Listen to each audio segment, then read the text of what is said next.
Assalamualaikum warahmatullahi wabarakatuh. Perkenalkan, nama saya Elania Armantasari dari kelas CBIN 5B.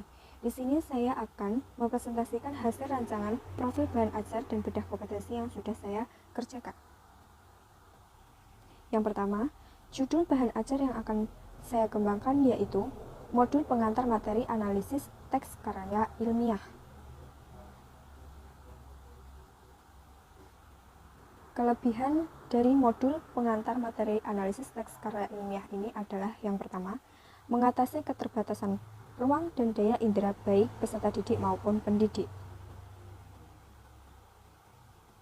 Pendidik dapat berperan sebagai pembimbing, bukan semata-mata sebagai pengajar. Yang kedua, meningkatkan motivasi peserta didik dan mengembangkan kemampuan dalam berinteraksi langsung dengan lingkungan sekitar. Jadi siswa akan lebih aktif belajar dan belajar akan lebih efektif dan evaluasi perbaikannya juga cukup berarti. Yang ketiga, memungkinkan peserta didik dapat mengukur dan mengevaluasi sendiri hasil belajarnya. Dan yang terakhir, peserta didik dapat lebih aktif belajar. Yang selanjutnya, teks karya ilmiah.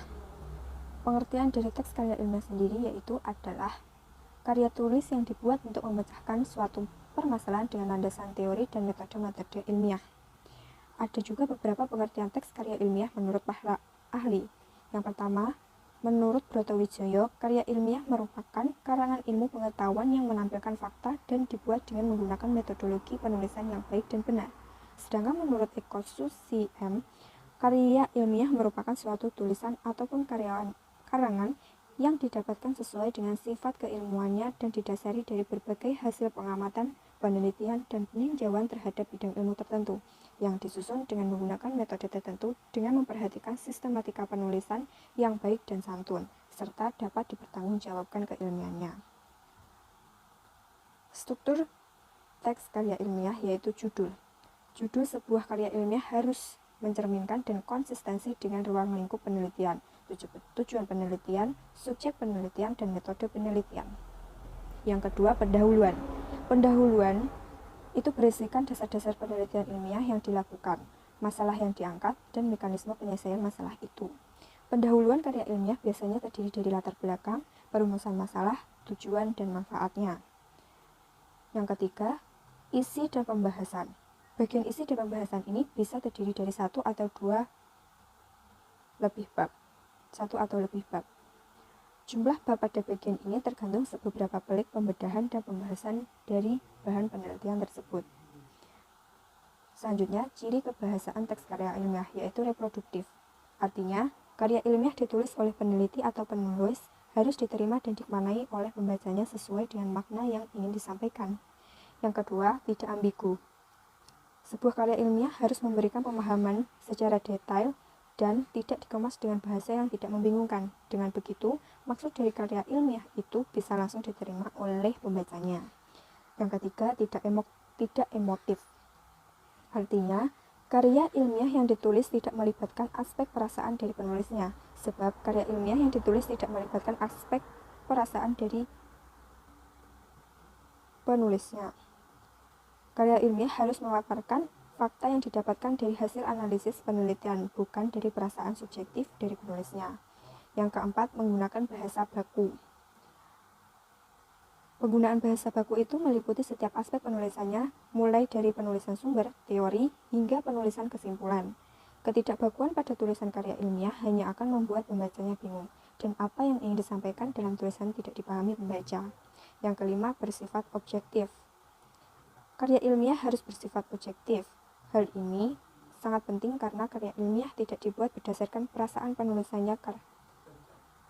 Karya ilmiah harus menunjukkan fakta-fakta dan data-data dari hasil analisisnya, jadi tidak memiliki kecenderungan subjektivitas. Dan yang terakhir, menggunakan kalimat efektif. Penulisan karya ilmiah harus menggunakan kalimat efektif. Ciri ini berkaitan dengan semua ciri kebahasaan sebelumnya, yaitu agar pembaca dapat mudah memahami apa yang dijelaskan dalam karya ilmiah tersebut. Dan yang terpenting dalam penulisan karya ilmiah tersebut harus sesuai dengan KPPI. Selanjutnya, kompetensi dasar yang akan dibedah dalam profil bahan ajar yang saya kembangkan. Kompetensi dasarnya 3.15 menganalisis sistematika dan kebahasaan karya ilmiah. Indikator yang pertama, mengidentifikasi struktur dan ciri kebahasaan teks karya ilmiah. Yang kedua, menjelaskan hasil telaah struktur dan ciri kebahasaan teks karya ilmiah. Yang ketiga, menyimpulkan struktur dan ciri kebahasaan teks karya ilmiah. Kegiatan pembelajaran yang dilakukan dalam menggunakan modul ini. Alokasi waktu yang digunakan yaitu 4 JP, yaitu 2 kali pertemuan. Pertemuan pertama dilakukan pendahuluan selama 15 menit. Yang pertama, mengucapkan salam, berdoa, dan sebagainya. Yang kedua, guru bertanya jawab tentang bentuk teks karya ilmiah yang telah dipelajari dan mengaitkannya dengan pelajaran yang akan dilaksanakan. Yang ketiga, dibuka dengan hal-hal yang dapat menggairahkan suasana belajar yang sesuai dengan materi. Yang keempat, mengungkapkan kompetensi dasar dan indikator yang akan dicapai. Yang kelima, bertanya jawab tentang manfaat pembelajaran yang akan dipelajari. Dan yang terakhir, membangun konteks untuk menumbuhkan sikap yang telah dirancang. Selanjutnya, kegiatan inti. Yang pertama, peserta didik membentuk kelompok membaca modul yang sudah dipersiapkan. Yang kedua, peserta didik dengan kritis memberikan tanggapan dan pendapat yang berkaitan dengan struktur isi teks karya ilmiah. Selanjutnya, peserta didik bekerja kelompok mendiskusikan ciri dari tiap bagian struktur teks karya ilmiah dari hasil pengamatannya. Yang keempat, peserta didik dengan kritis menanggapi presentasi hasil diskusi dari kelompok lain. Selanjutnya, peserta didik memperbaiki hasil diskusi berdasarkan masukan atau saran dari kelompok lain. Selanjutnya, mempresentasikan hasil diskusi di depan kelas. Dan yang terakhir, peserta didik bertanya kepada guru tentang hal yang belum dipahami atau guru memberikan pertanyaan kepada siswa. Jika semuanya sudah selesai, dilakukan penutup selama 15 menit. Yang pertama, siswa bersama guru menyimpulkan butir-butir pokok materi yang telah dipelajari. Lalu, siswa bersama guru melakukan identifikasi keunggulan dan kelemahan kegiatan pembelajaran yang sudah dipelajari. Selanjutnya, siswa menerima umpan balik tentang proses pembelajaran. Lalu, siswa diwajibkan membaca buku pengetahuan populer untuk meningkatkan diri, mencintai lingkungan, dan menambah wawasan tentang ilmu tersebut. Siswa menerima penyampaian tentang kegiatan pembelajaran pertemuan. Selanjutnya, pada pertemuan kedua, sama seperti dalam pertemuan pertama, dilakukan pendalaman dulu selama 15 menit sama dengan pertemuan sebelumnya, namun berbeda dalam kegiatan intinya. Yang pertama, peserta didik membentuk kelompok membaca teks karya ilmiah yang disajikan dalam modul tersebut. Yang selanjutnya, peserta didik bersama kelompok untuk mengidentifikasikan permasalahan berkaitan dengan kebahasaan teks karya ilmiah, lalu merumuskan permasalahan yang berkaitan dengan kebahasaan teks karya ilmiah, lalu menanyakan hal yang belum dipahami dari apa yang sudah disimak, apa yang sudah dibaca dari modul tersebut.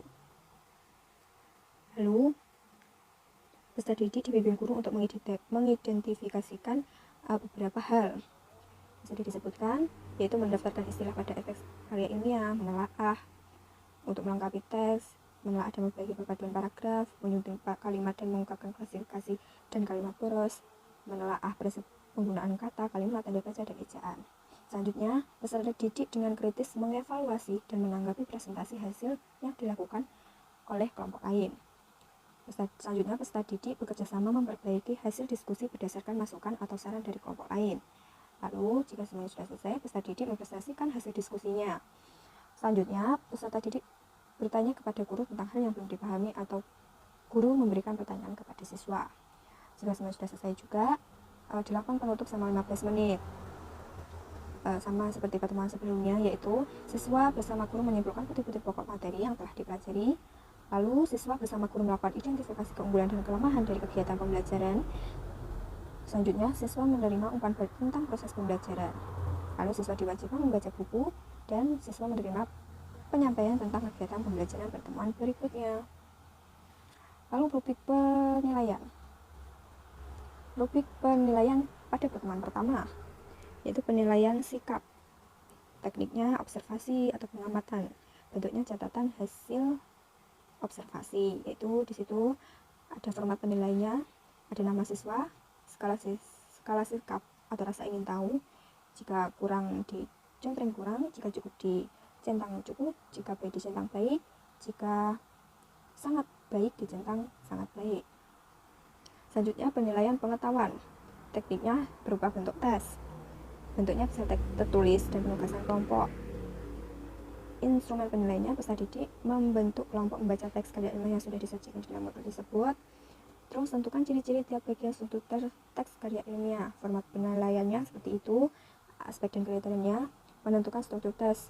Jika jika yang ditentukan itu sangat sesuai, diberi skor 4, jika sesuai diberi skor 3, jika kurang sesuai diberi skor 2, jika tidak sesuai diberi skor 1. Jika nilainya sudah dijumlahkan, bisa dihitung nilainya, yaitu skor yang diperoleh dibagi skor maksimal dikali 100. Selanjutnya penilaian keterampilan. Penilaian keterampilan dapat berupa praktik ketika siswa melakukan presentasi dengan format penilaian seperti itu. Aspeknya berupa kelengkapan bagian-bagian laporan, ketetapan isi laporan, kejelasan dalam penyampaian. Di situ ada skornya, jika 1 kurang, jika 2 itu cukup, jika 3 itu baik, dan 4 itu baik sekali. Selanjutnya, pertemuan kedua. Penilaian sikap sama seperti pertemuan sebelumnya. Ada jika kurang dicentang kurang, jika cukup dicentang cukup, jika baik dicentang baik, dan di situ ada sangat baik dicentang sangat baik. Selanjutnya penilaian pengetahuan.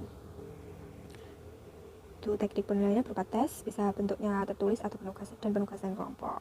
Peserta didik membentuk kelompok membaca teks karya ilmiah yang sudah disajikan di dalam modul. Itu ada format penilaiannya.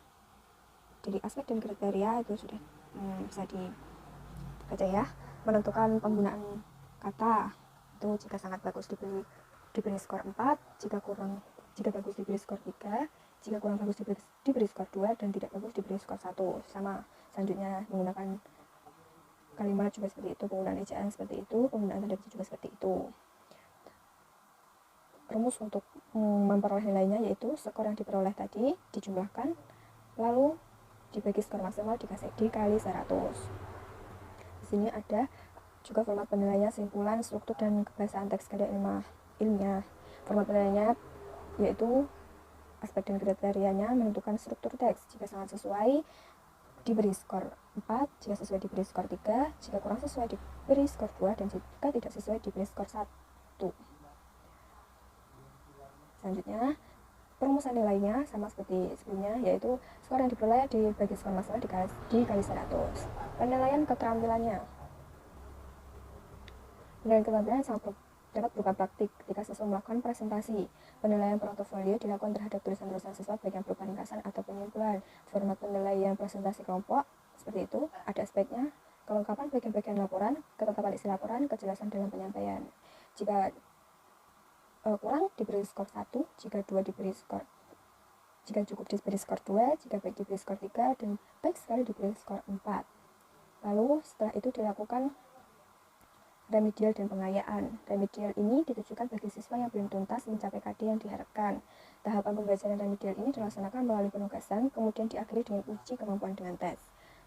Juga bisa tugas remedial dilakukan sebanyak 3 kali dengan menugaskan peserta didik untuk membenahi tugas yang telah dikerjakan agar peserta didik dapat memahami materi sehingga memenuhi ketentuan yang dicapai. Dan selanjutnya pengayaan.